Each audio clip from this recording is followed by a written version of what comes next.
Մեր զրույցը սկսենք թրիփի վերաբերյալ վերջին հայտարարությունից, որը ըստ էության հրապարակվեց Միրզոյան, Ռուբիո վերջին հանդիպումից եւ բանակցություններից հետո,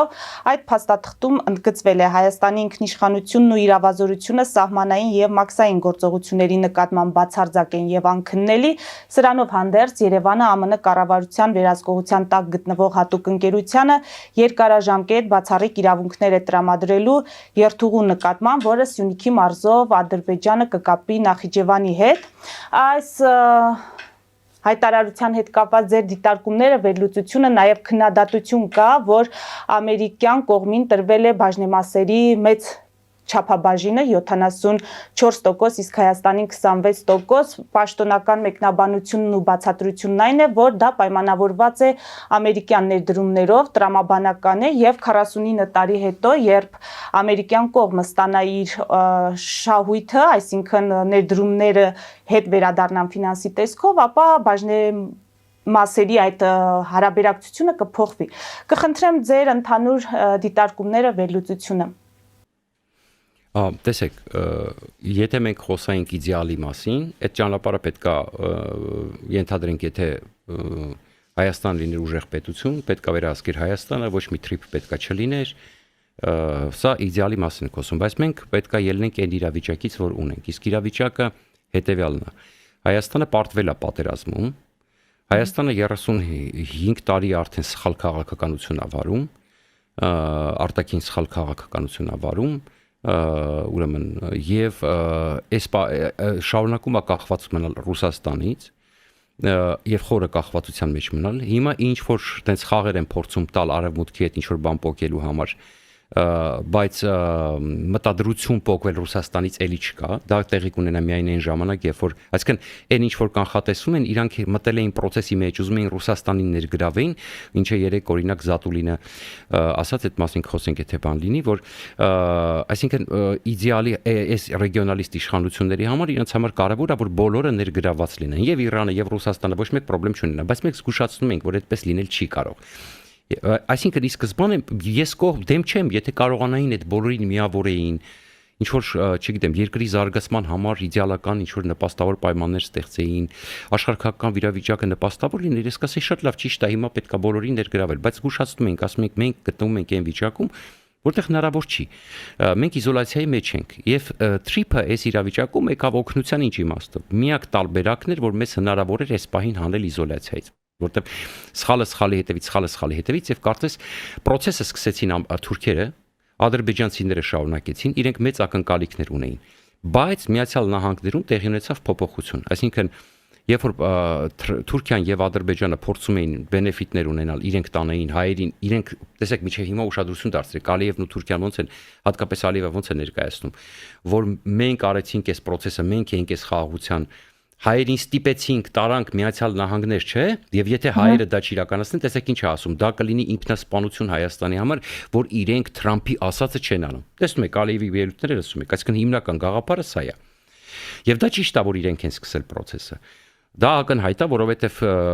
Դոհայում երբ որ նստած էին Արմեն Գրիգորյանն ու Հաջիևը պարզ դա ասեց, իհարկե բաց թողեց Թուրքիայի պահը, որտեվ Թուրքիան էր գլխավոր, այսպես ասած, նախաձեռնողներից որտեղ նաև Էրդողանը երբ որ Փաշինյանին կանչեց Թուրքիա հիշում եք մի պահ թրիփից առաջ դա հենց դրա մասին էր որ Թուրքիան տվել էր համաձայնությունը Թուրքիան նախաձեռնում էր Թուրքիան ցույց տվեց որ տեսեք ես Փաշինյանին կանչեցի ես ստիպեցի եւ այս process-ին ես նպաստեցի որպեսզի Ամերիկայի մոտ Թուրքիայի նպատակն է ցույց տալ տեսեք եւ Մերձավոր Արևելքում եւ Հարավային Կովկասում Թուրքիան փորձում է համոզել Տրամփին որ ինքը պետք է լինի գլխավոր գերտերությունը Եվ ինքը պատրաստ է Ամերիկայի հետ համագործակցել, պատրաստ է օգնել եւ այսպես շարունակ, բայց པարզ է իրական նպատակները։ Սրան չեն հավատում իսրայելցիները։ Իդեպ մեծ հաշվով Թրամփը երբեմն Թուրքիայի մասին անգամ որ լավ է արտահայտվում, ակնհայտորեն իսրայելական լոբին եւ իսրայելական համայնքը եւ հենց Իսրայել պետությունը միանգամից զսպում է այդ նկարտումները Թրամփի, հատկապես մենք տեսնում ենք Գազայի հատվածում զորք ուղարկելու պատրաստակամություն այսօր ունի մենակ Թուրքիան, չնայած Թրամփը ասում է շատեր ունեն, այդպես չի։ Միայն Թուրքիան է ձգտում այսօր այնտեղ զորք ուղարկել, որտեղ Համասի ֆինանսավորներից մեկը ինքն է, ինքը կարող է այնտեղ ապահովված գալ, բայց Իսրայելը չի ուզում թողնել ճշնամական պետություն իր տարածք, որտեղ հասկանում է, որ դրանից հետո արդեն Իսրայելի վերջի սկիզբը կարող է լինել, թե այնտեղ թուրքական զորք մտնի, հա։ Այնտեղ ավելի հզորանալու Համասը, պարզազինելու են, ավելի պատրաստելու են եւ այսպես շարունակ։ Հետևաբար, ինչ տեղի ունեցավ, բայց ամերիկացիք եւ իսրայելցիք հասկացան, թե ինչ է իրականում Էրդողանի նպատակը, եւ դուք գիտեք իրականում Թրամփի ամենամտերիմ դաշնակիցները այսօր ովքեր են, բարձր չէ, եւ իր փեսանով է եւ ինչ կշիռ ունեն իրանք Ամերիկայում եւ Ամերիկայում տեղի ունեցավ մի process, որտեղ որոշեցին, որ չի կարելի Թուրքիային եւ Ադրբեջանին տալ այդքան արտոնություն, որտեղ սա հայ-իրանական սահմանը շատ կարեւոր է, հատկապես Իրանի հետ տեսնում եք։ Իրանի հարցը սկսվել է լուծվել արդեն, երբ կավարտվի դա բարձ չի, բայց հարցը կարևոր էր, հենց դրա համար ենք ասում, որ պետք է Իսրայելի հետ սկսել համագործակցել։ Հիմա այո, պետք է արտակուստ հայտարարել, որ մենք Իրանի դեմ ոչ մի բան չենք անի, ոնց որ Ալիևն էր ասում, բայց պետք է համագործակցել։ Եվ երբ որ դու գնում ես Թրամփի հետ համագործակցության, արդեն ակնհայտորեն քեզ ստիպելու են, որովհետև եթե դու այդ սահմանի հարցը տալիս ես Թրամփին, ակնհայտորեն դու չես կարող ուրեմն չեզոք մնալ այստեղ։ Դա ակնհայտ է։ Դրա համար են իրանցիները իդեպ իրենց ճղում հիմա տեսնում եք այս հարցում։ Այսինքն տեսեք, եւ խնդրեմը այնա, որ իրականում ամերիկացիները վերցրեցին ճանապարհի մեծ մասը։ Հիմա գոնե լավ կլներ, որ կոնտրոլի վերահսկիչ փաթեթը լիներ Հայաստանի ձեռքում, ասենք 51-49, ճիշտ է, իդեալում էլի։ Բայց քանի որ տեսեք, Հայաստանը չունի այդ վստահությունը Միացյալ Նահանգների մոտ դեռ այս պահին, եւ նաեւ ռազմավարական պայմանագրերում խորացած չեն, տեսեք ամերիկացիք նորից շեշտեցին, դա դեռևս թղթի վրա է եւ ռազմավարական պայմանագիր դառնալու համար, տեսեք ամերիկացիք ասում են պետք է խորացնել այդ ռազմավարական համագործակցությունը, այսինքն բավականաչափ խորը չի։ Եվ այս process-ներով խորանում է։ Հիմա ինչ տեղի ունեցավ, փաթեթը կարող էր լինել 40-51, կարող էր լինել, բայց դա տեղի չունեցավ, որովհետև ամերիկացիք հասկանում, այսինքն դրա համար ամերիկացիք պետք է սխմեին Թուրքիան եւ Ադրբեջանին ավելի շատ, բայց չունեն վստահություն Հայաստանի նկատմամբ։ Դրա համար որոշեցին ավելի այլ ճանապարհով գնալ, վերցնել իրանց ձեռը։ Սրա առավելությունը նրանումն է, որ հիմա Ադրբեջանն ու Թուրքիան արդեն չեն կարող ճանապարհի հետ կապված պրետենզիաներ ներկայացնել Հայաստանին։ Ինչու՞։ Որովհետև գլխավոր փայատերը Միացյալ Նահանգներն է։ Սրանով Միացյալ Նահանգները այս ճանապարհի հարվածը քաշեց իր վրա, այսինքն այստեղ կա դրական պահ, պետք է այսինքն մենք ամեն ինչի մեջից պետք է դրականը վերցնենք։ Դրականը, որ թող ամերիկացիների մոտ գլխավոր փաթեթը լինի, թող իրանք դրանով մտնեն տարածաշրջան, սա էլ է դրական, այո։ Հիմա այդպես է ստացվել։ Ես դրա համար շեշտում եմ, մենք չենք վերցնում իդեալում ինչ կարող լիներ, մենք ելնում ենք այն իրավիճակից, որ մենք ունենք։ Այո, իսկ իրավիճակը հետեւյալն է, որ ամերիկացիք վերցրեցին եւ դա վատ չէ, բայց Հայաստանը ունի կարևորագույն հարց, ինքը պետք է այնպես անի, որ Միացյալ Նահանգների եւ Հայաստանի շահերը համընկնեն։ Հակառակ դեպքում մենք չենք կարող ունենալ արդյոք հասկանում եք, մենք արդեն հիմա Միացյալ Նահանգների հակասության դեպքում նույն Իրանի հարցում մենք խնդրեմ ենք ունենալու Թրամփի հետ կամ ամերիկյան ադմինիստրացիայի հետ։ Իսկ մենք այլ դաշնակից արդեն չունենք։ Դուք ասիկա կոնցեպտը հասկանում եք, չէ՞։ Մենք չենք կարող հիմա մի հատ էլ ճակատները սպանդել գնալ Ամերիկայի դեմ։ Հետևաբար, այդ որ իրանք ուզում են բոլորի հետ լավ, բոլորի հետ նույնքան մոտիկ, ինչքան հեռու, այնքան մոտիկ, ինչ որ դեմագոգիայով են զբաղված, այս սրա համար էինք ասում։ Հիմա կոնկրետ ԱՄՆ-ն ծրագրեր ունի Իրանի հետ կապված։ Եվ դա մեր օգտին է իդեպ ասեմ։ Դա մեր օգտին է, որտեղ Իրանում փոփոխություն է իշխանության, իհարկե Աստված մի արածե, որ այլ ծայրահեղական ուժեր կան կամ էլի ադրբեջանական դինաստիա վերցնի, որտեղ ադրբեջանցիները բավականին շատ են, իրենք Փեխլևիների դեմ են իդեպ, եւ լավ կլիներ, որ ադրբեջանցիները այստեղ չունենային, որտեղ օրինակ հիմա նույն էս ինչքան էլ իրենք հակասություն ունեն, բայց նույն այսօր Խամենեին ադրբեջանական արմատներ ունի։ Այսինքն եւ էլիտայի մեջ բազմաթիվ ադրբեջանցիներ կան, այսինքն եւ որոնք ադրբեջանական լոբին են սպասարկում։ Դրա համար Ադրբեջանը արեց ինչ ուզում է, դրա համար ինքը հասկանում է ինչ էլ անի, այնտեղ նույն Փեզեշքյանը ադրբեջանցի է, գիտեք, այնպես չի որ բան, գախնիկ է, բոլորը գիտեն։ Այսինքն դրա համար Ալիևը միշտ գովում է Փեզեշքյանին եւ այսպես շարունակ, հա։ Դրա համար մենք պետք է հասկանանք մի բան, որ հիմա արդեն իրավիճակը այնպես է, որ մենք պետք է կարողանանք մեր արտաքին քաղաքականությունը այնպես դասավորենք, որ Միացյալ Նահանգների հետ չունենանք խնդրեմ, որովհետեւ երբ որ մենք ունեցանք խնդրեմ, Ալիևը անմիջապես օգտվելու է։ Նույն Իրանի հարցում երկար տարիներ աջակցել է, դրա համար ստացավ Արցախը։ Խնդրեմը մի փոքր կբացատրեք, կմեկնաբանեք, ինչ է նշանակում Իրանի հարցում ԱՄՆ-ի հետ չունենալ խնդրեմ։ Մենք որ պայմանները կամ որ պահանջները կարող են մեզ համար խնդրեմ։ Պարզ է, օրինակ ակնհայտորեն, ասենք թե հետախուզական, օրինակ հիմա ես չգիտեմ, տեսեք, կոնկրետ տեղեկություններ է տարածվում, որ Ադրբեջանը ինտերնետով օգնել է ադրբեջանական նահանգներին, երբ որ ինտերնետը կտրվել է։ այսինքն սփռել է իրենց հեռախոսային օպերատորները սփռել են ինտերնետը այնպես որ ադրբեջանցիները կարողանան ունենալ կապ եւ ինտերնետ ինչ որ ես չեմ հավատում դրան բայց կան շշուկներ չեմ կարող ասել չեմ էլ կարող բացառել այսպես ասած որովհետեւ արդեն քանի որ Ամերիկայի հետ ունենք նման հարաբերություններ որ Հայաստանն էլ է այդպիսի մի բան արել Եվ չի բացառվում, որ Իրանի դեսպանի կտրուկ արտահայտությունը, թե իրանցիների մոտ հիշում եք ինչ ասես, ձևավորվում է պատկեր, թե հայերը մեջքից հարվածում են, սա էլ է դրա հետ կապված։ Հասկացաք ինչ եմ ասում։ Այսինքն դրանից հետո պետք է, այսինքն մենք այո, միշտ պետք է, այսինքն Հայաստանի իշխանությունները միշտ պետք է ասեն, որ մենք ոչ մի խնդրեմ չունենք Իրանի դեմ չենք աշխատի, բայց այսպեսի հարցերում հոյտախուզական, այս տեսակի պահերում հասկանում եք ինչ է կատարվում։ Դրա համար մենք պետք է մի պարզ բան հասկանանք, որ մենք արդեն այնպիսի իրավիճակում ենք, որ եթե մենք հիմա ձեռներս լվանք այս պարագայում, օգտվելու է Ադրբեջանը։ Եթե մենք սկսենք խաղեր տալ Ամերիկայի դեմ, օգտվելու է Ադրբեջանը։ Ասելա տեսակ ես ձեզ ինչ էի ասում։ Ես ձեզ ասում եի, չէ, իրանք վստահելի չեն, հա? Մեր վրա կարելի է հույս դնել։ Դրա համար այդ ճանապարհը տվեք մեզ։ Եկեք այնպես անենք, այդ ճանապարհի վերահսկողությունը անցնի մեզ ու ինչ ուզում եք արեք, կոպիտ ասած, հա? Ենթադրենք։ Մի քիչ պրիմիտիվ օրինակ եմ բերում, որ հասկանաք, որովհետև ես բերեցի Օբրայենի վերլուծությունը սրանից մի կես տարի առաջ, երևի 4 ամիս առաջ։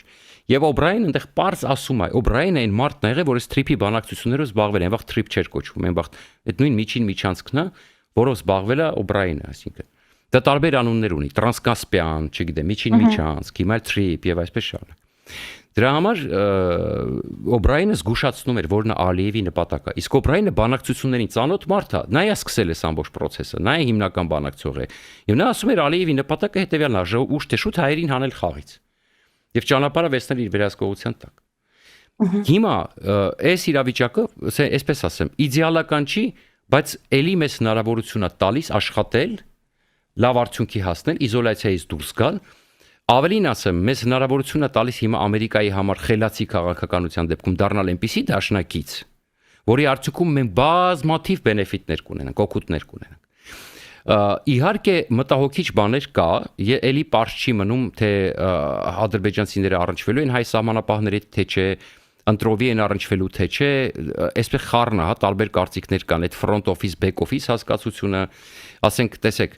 գոնե կարելի է 10 տարով անել կամ 20 տարով անել, բայց ասենք 49 տարով ասենք պետքա դու մարդ վարձես, որ օտար երկրից ինչ որ մարդիկ գան ու այդ front office-ում աշխատեն, կոպիտ ասած, հա, հետո այսինքն տեսեք, այստեղ նյուանսներ կան, որոնք բնականաբար պարզ է, ինչ որ զիջումներ են տվել ադրբեջանցիներին։ Եվ նորից եմ ասում, մենք այնպիսի երկիր չենք եղել Ամերիկայի համար եւ դեռ չկանք, որպեսզի Ամերիկան միջև վերջ մեր հարցերը լուծեր։ Պահել է սուվերենությունը, այո, պահել է։ Բայց միևնույնն է, մենք այդ սուվերենության մեջ որ պահել ենք, որոշակի զիջումներ էլի արել ենք, հա։ Այսինքն ինչն է զիջումը։ Զիջումը այն է, որ մենք չենք կարող ասել այլևս, չէ, մենք front office-ում ենք մենք կանգնելու, սա մեր սահմանն է։ Զիջումը սուվերենության, թե զիջում չի։ Եկեք խոստովանենք։ Այո։ Եթե ադրբեջանցիները ասում են իմ քաղաքացին, որը մտնում է Հայաստանի տարածք, չպետք է առնչվի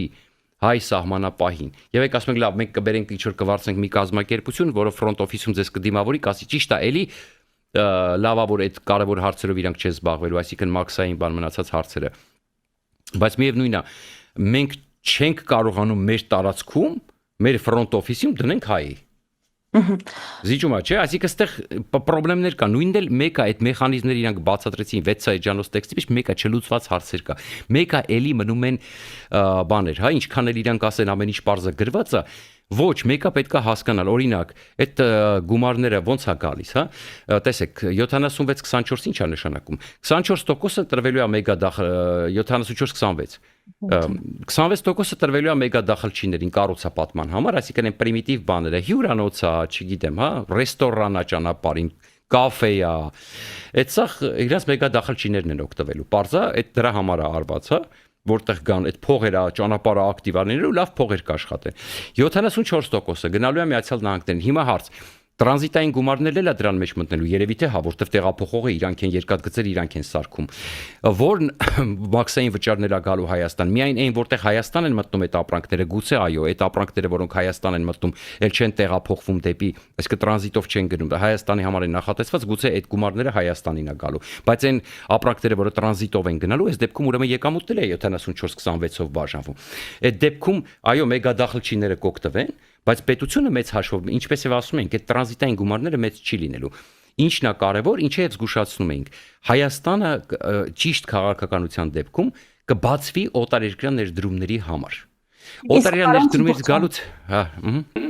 Ներեցեք, ես շատ հարցեր ունեմ, որոնք կուզենայի հասցնել քննարկել, անվտանգային բաղադրիչի առումով ինչ կարող եք ասել։ Հասկանում եմ, որ կան հարցեր, որոնք դեռ գուցե ժամանակի ընթացքում հստակեցվեն, բայց ամեն դեպքում ամենագլխավոր հարցը արդյոք Թրիփը լուծելու է միայն Հայաստանը մեկուսացումից դուրս բերելու հարցը, թե նաև այդ անվտանգային ռիսկերն են նվազեցնելու, այսինքն մենք չենք նստելու, սպասենք կամ չենք լսելու առնվազն կանխատեսումներ, որ ադրբեջանական հարձակումները Հայաստանի սահմանի ուղղությամբ ռեալ են։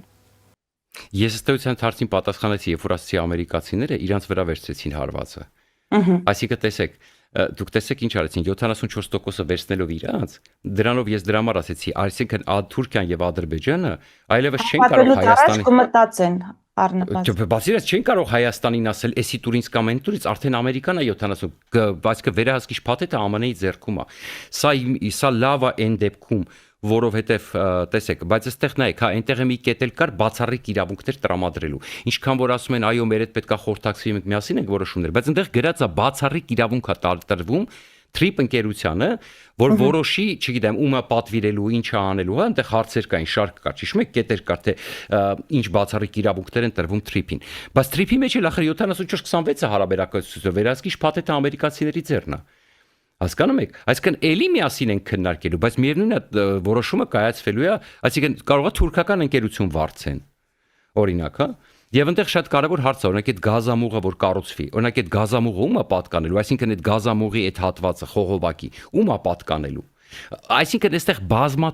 բազմաթիվ այդ չի նշանակում, որ ասենք այդ նշանակում է, որ ենթադրենք այդ այսինքն սուվերենության հարց այստեղ չկա, բայց ասենք կոպիտ ասած օրինակ այդ վտանգավոր է դա վտանգավոր է, եթե օրինակ Ադրբեջանը ասում է այս գազամուղ եմ քաշում եւ ոնց է օրինակ ոնց Իրան դեպի գազամուղը ռուսները վերցրեցին, ճիշտ է, իրանց է պատկանում կոնկրետ գազամուղը, այդ խողովակը իրանց է պատկանում։ Եվ այստեղ կարևոր է, որ այդպիսի բաներ չլինի։ Գազամուղը պատկանի անգամ ադրբեջանական գազամուղ եթե անցնի, խողովակը պատկանի Հայաստանի Հանրապետությանը։ Այսինքն այստեղ բազմաթիվ հարցեր կա, որ մենք դեռ չգիտենք, մենք պետք է հասկանանք։ Մի բան կարող եմ հստակ ասել։ Այո, կա լավ հնարավորություն, որտեվ տեսեք, նորից եմ ասում, որպիսի մենք ամերիկացիներին բացատրենք, որտեվ ել եմ ասում, որ ասում մենք միասին ենք դեմագոգիան որոշում կայացնելու, եթե հանկարծ որոշում ես դու ուզում կայացնես եւ ամերիկան ասում է, չէ, դա ինձ ձեռ չի տալի այդ որոշումը։ Ինչ եք անելու։ Ինչ եք անելու։ Ասեք ամերիկացիները քյալա մտնելու եք բանի մեջ, առանց թե դաշնակից չունեք եւ այլն։ Դրա համար եմ ասում, այսինքն այստեղ պետք է մենք հասկանանք, որ պետք է այնպես աշխատել ամերիկացիների հետ, ոնց որ Իսրայելն է աշխատում, որ մի հատ էլ, այսինքն այնքան ճիշտ դաշնակից ելնել, այնքան ճիշտ հարաբերություններ կառուցել, որ մենք առանձին նստենք ամերիկացիների հետ, ասենք արգելի, որ Ադրբեջանը սա անի, արգելի, որ թուրքերը սա վերցնեն, մեզ չի կարելի սա եւ այլն, այսինքն որ ամերիկան ընկալի, որ չի կարելի քո սուվերենության դաժե մի հատիկը զիջել։ Ինքը պետքա քեզ պայի։ Ամերիկան գիտի, այսինքն տեսեք, իրենք հասկանում են, որ այդ սահմանը, այս փառք Աստծո, իրենք դա ընկալեցին, որ այս պահին չի կարելի դա թույլ տալ, հա։ Բայց նորից եմ ասում, մենք պետք է այնպեսի քաղաքականություն բանենք, որ մեզանից չհիասթափեն, այլ ընդհակառակը։ Մի հատ էլ տեխնոլոգիա տան գաղտնի, մի հատ էլ, այսինքն ռազմական համատեղ ձեռնարկություն սարքեն։ Ու այսպես շարունակ, ոնց է Ադրբեջանը Չինաստանի հետ ռազմական ձեռնարկություն սարքում։ Մենակ մենք կարանք Ամերիկային լավ դաշնակից դառնանք ու ականջի նստենք, կատացնենք, ասենք նայ 907 լրացումը չես հանում, որտեվ ադրբեջանցիներին չինացիներն են զինում։ Եվ տես իրեն չեն անում։ Համ օդն են տվել, JF-17-ներն են տվել չինացիներին, ինչքան է Պակիստանն են ասում, դա չինական ինքնաթիռները։ Համ հակաօդային պաշտպանություն են տվել, հիմա էլ համատեղ ձեռնարկություն են դնում, սա վտանգ է, որտեվ չինացիները տենց մտնում են տարածաշրջան։ Հասկանում եք, Ադրբեջանի միջոցով։ Իսկ սա աշխատանքը, որ պետք է ուղղակի տանել ամերիկացիները եւ ոչ թե ասել, մենք ուզում ենք բոլորի հետ մոտիկ լինենք, այնքան ինչքան բոլորի հետ հեռու, բոլորի հետ հեռու, ինչքան բոլորի հետ մոտիկ, այդ դեմագոգիա է,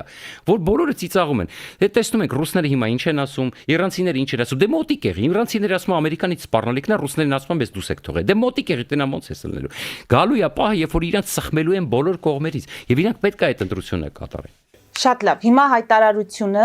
թրիփի վերաբերյալ քննարկել են նաև Ադրբեջանի եւ Թուրքիայի ներկայացուցիչները։ Ֆիդանի հայտարարություններն են շատ խնդրահարույց համարում եւ գնահատում մեր ներքաղաքական վերլուծական շրջանակները, ասում են Ֆիդանը իզուր չի այդ անդրադարձի շրջանակներում հատուկ ընդգծել Փաշինյանի սոցհարցումներով առաջատար լինելու հանգամանքը, նրան ձեռնտու է որպեսզի Փաշինյանը վերընտրվի Փաշինյանի իշխանությունը, քանի որ այս ամենը բխում է Թուրքիայի շահերից։ Հիմա դուք ինչ կարող եք ասել Թուրքիայի արտգործնախարարի հայտարարությունները մենք եթե այս քաղաքական հայացքները մի կողմ դնենք կամ շահարկումները ինչպես ընկալենք, ինչ է ըստ էության ասում։ Ասեմ, Փաշինյանը վերցրել է կուրս, օրինակ, որ ինքը մենք հասկանում ենք, չէ, որ այստեղ է ես ասում։ Ես պարզ չասեցի, բայց օրինակ Թուրքիայի հետ հարաբերություններում իրանք ոչ թե պետքա Էրդողանի տակ պարկեն, որտեղ Էրդողանը համարվում է գերտե, ոնց էին առաջ ռուսների տակ պարկած, հիմա էլ Էրդողանի տակ պարկեն։ Թողտան թուրքական գործակալական ցանցը լցվի Հայաստան, կամ Էրդողանի պատվերները կատարվի, կոպիտ ասած, որտեղ ակնհայտորեն պետք է հասկանանք, որ Էրդողանը գերտերություն, Թուրքիան գերտերություն է եւ ինքը ունի հավակնություններ։ Եվ մինչեւ այսօր Փաշինյանը ցույց է տվել իրան որպես Էրդողանին բավականին այսպես լսող նախագահ։ Եվ ըստեղ դրա համար ի սկզբանե տարիներ շարունակ ես կրկնել եմ այս թեզը տարիներ շարունակ որ Թուրքիայի հետ հարաբերությունները Հայաստանի Թուրքիայի հարաբերությունները պետք է կառուցվի Միացյալ Նահանգների միջնորդությամբ հակառակ այստեղ նույն այստեղ որտեղ հիմա տեսեք շահեր կան որտեղ բռնում են Թուրքիայի Միացյալ Նահանգների շահերը կան որտեղ չեն բռնում հիմա ասենք Թուրքիան քեզ մի բան է ասելու անես Ամերիկան ասում է դա չի կարելի անել ո՞նց են կանելու կարող եք բացատրել Պարզա չէ ինչ եմ ասում։ Հիմա Էրդողանը հələ որ դեռ ոչ մի սկսենք դրանից ոչ մի բան չի տեսել Փաշինյանից, որ իրեն ձեռ չտա։ Եվ կանչում է վազելով գնում է, ինչ ասում է Պաղեստինի ճանաչի արագ ճանաչում է, հա, ասենք որը սխալ էր, կոպիտ սխալ էր, մենք տեսնում ենք զարգացումները ինչա տեղի ունենում, չգիտեմ, եւ այսպես շարունակ։